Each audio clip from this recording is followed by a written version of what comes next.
problem that I have, I think the police did what they were supposed to do. They came in, they came through the door, they arrested him. He's bonded out since. The problem that I have is that there's this thing that we're dealing with right now that's called mental issue. There's this rumor of Jake Paul and Ryan Garcia fighting on Netflix to replace Gervonta Davis, Jake Paul. If you guys haven't seen Gervonta Davis in another sexual assault allegation, lawsuits incoming, potentially criminal charges levied. We don't know yet, but we know that fight is up in the air, and I think that fight's not going to happen. You know, it already happened. You knew it happened, and you made the fight anyway. So now, based on something you already knew happened, now you're just saying, oh, no, because this happened, we're not going to do the fight. But you knew already in the first place. Yes, the history was already there. Yeah. Right, yeah. And for this particular situation, by the way, mind you, the girl now is coming with a civil suit. Yes. She probably saw that he signed the Jake Paul fight.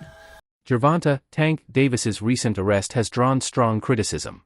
Commentators highlighted that the alleged victim deserves genuine care and attention, not excuses or attempts to minimize the situation. They stressed that labeling the issue as a mental health problem overlooks the harm caused to others and called for real accountability. Many believe this incident could seriously damage Davis's boxing career. A protector is the abuser. You lose a sense of protection of what you think a protector should do, because you're supposed to protect me from this. If someone is trying to do this to me, you're supposed to jump in and be my superhero. You're not supposed to commit this act. Following Davis's legal troubles, Jake Paul expressed frustration over what he described as repeated unprofessional behavior.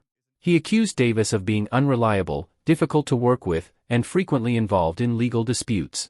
Jake stated that his company stands for respect and professionalism, and he would not support someone accused of abusing women. After the fight's cancellation, Jake and his team began searching for a replacement opponent to keep the Netflix event alive. Former UFC champion Francis Ngannou was briefly mentioned as an option, but he quickly rejected the idea, saying he had no interest in fighting Jake Paul and wanted to focus on legitimate professional boxing matches. We had to go right to the source. What can you tell us? Is there any possibility that Francis Ngannou will step in for Gervonta Davis and fight Jake Paul? No, there's no such of thing happening. Basically, like how can they go from like Gervonta Davis to Francis Ngannou?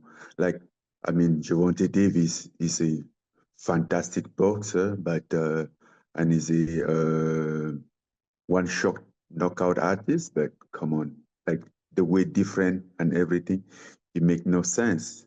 You know, the Gervonta Davis, you count, you say, okay, the size different can level up. But at this point, for me to... Francis Ngannou dismissed reports linking him to a potential fight with Jake Paul. He said he would never accept a match that feels like a publicity stunt. Having already faced top-level boxers such as Tyson Fury, Ngannou stated that fighting a YouTuber-turned-boxer would not reflect his skill or ambitions. He added that combat sports should be treated with respect, not turned into entertainment for clicks. Fans largely agreed, saying the matchup wouldn't make sense either competitively or financially. No. And you say, yeah, Jake Paul, you know, he's fighting. And I'm like, no, bro, come on. Don't disrespect me like that. And then they even say like, they even come out after and say, and what if the number are good? He sent out some number. I'm like, it's not about the number. If it was about the number, we could have started talk. I would have tell you, I'm not just interested. It make no sense for me. It's not my what I'm looking at right now. So there is no dollar amount. It's more the opponent. The fight makes no sense. They could offer you $100 million and you wouldn't be interested. The fight made no sense. That's what I think. That's my my position. And though I went back, With Gervonta Davis out, Jake Paul is facing challenges in finding a new opponent. Ryan Garcia's name surfaced briefly as a possible replacement, but the idea was quickly dismissed. Garcia is under contract with Golden Boy Promotions, while Jake fights under his own Netflix-backed promotion, creating broadcast and contractual conflicts. Reports indicate that Garcia's team has no interest in joining a Netflix event. Jake's camp continues to look for a high-profile opponent, but suitable options remain limited. if that is the route they're going, then it kind of dissuades what I thought may happen, which was this rumor of Jake Paul and Ryan Garcia fighting on Netflix to replace Gervonta Davis. Jake Paul, if you guys haven't seen Gervonta Davis in another sexual assault allegation, lawsuits incoming, potentially criminal charges levied. We don't know yet, but we know that fight is up in the air, and I think that fight's not going to happen, and they're going to either have to move the fight back or they're going to have to look to a replacement or both. I don't know. And the rumor was one of the replacements was talked about and even offered to Ryan Garcia. Well, here is Ryan Garcia's promoter, Oscar De La Hoya, speaking on that rumor and what's next for Ryan. It's happy Saturday, so I wake up to calls from reporters asking me about Jake Paul and Ryan Garcia. Let me just tell you why this fight is not going to happen. Ryan Garcia fights for DAZN, and Jake Paul fights on Netflix. I mean, that's pretty much the bottom line. Golden Boy has a contract with DAZN. Ryan Garcia has a contract with Golden Boy. And that's just the way it is. I mean, this is business. You know, Ryan Garcia's probably going to go on a rant saying, oh, you're keeping me from making money and this and that and fighting. No. You have to go by the law, by the rules. You have a contract with DAZN. You have a contract with Golden Boy. It just doesn't happen that way. So anyway, until next time, we'll see you Saturday for Virgil Ortiz. But again, Ryan Garcia's next fight will be announced by me, who he's fighting, and when he's fighting next. See you guys. It always seems like when Oscar decides to address something with Ryan Garcia, that he's not only addressing us, the people, that he's addressing Ryan Garcia. He's like, through us, telling Ryan, no, you're not fighting Jake Paul, no matter how much you want to fight. That's what it seems like, is like, no matter how much you want to fight Jake Paul, you're not fighting him. I don't even think that was meant for us. I think that was him telling Ryan. And you even hear it there. He's like, oh, Ryan's going to say, I'm keeping him from making money or whatever. But in this case, Oscar is right. If Ryan is signed to Golden Boy and Golden Boy is exclusively signed to DAZN for, fight rights, then Ryan has to fight on DAZN. I think that's pretty reasonable for Oscar. I didn't know that Golden Boy was exclusive to DAZN. I didn't know that was a thing. But if that is the thing. Analysts on the Ariel Helwani show discussed how Gervonta Davis's latest lawsuit has severely affected his public image and career.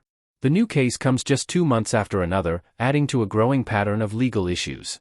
According to the panel, the controversies could jeopardize the Netflix boxing event, as the platform is reportedly hesitant to associate with a fighter facing multiple allegations. Jake Paul now needs to secure a replacement quickly to prevent the show from being canceled entirely. Battery, aggravated battery, false imprisonment, kidnapping, and intentional infliction of emotional distress. Lawsuit comes 2 months after Davis's previous domestic violence case was dropped by a different ex-girlfriend and the mother of 2 of the boxer's 3 children. I just think MVP is in the business of being the home of women, right? At this point, that's a huge part of their identity. What is their identity? It's Jake Paul and women's boxing. That's their identity right now. And they've done a phenomenal job for the women. And so how, with these allegations lingering and now coming to light 2 weeks before, how can you go through with it? And it sounds like they feel the same way. It's an impossible spot to be in. The only part I'd say is, you kind of know who this guy is ahead of time. This is not exactly a shocking revelation like Tank Davis is. This is not the first rodeo. But I do think it's too close to the fight to really be, messing around here. You got to figure out a new solution. And so there's been multiple reports regarding people that they've reached out to. Names like Ryan Garcia have been brought up. Terrence Crawford has been brought up. Francis Ngannou has been brought up.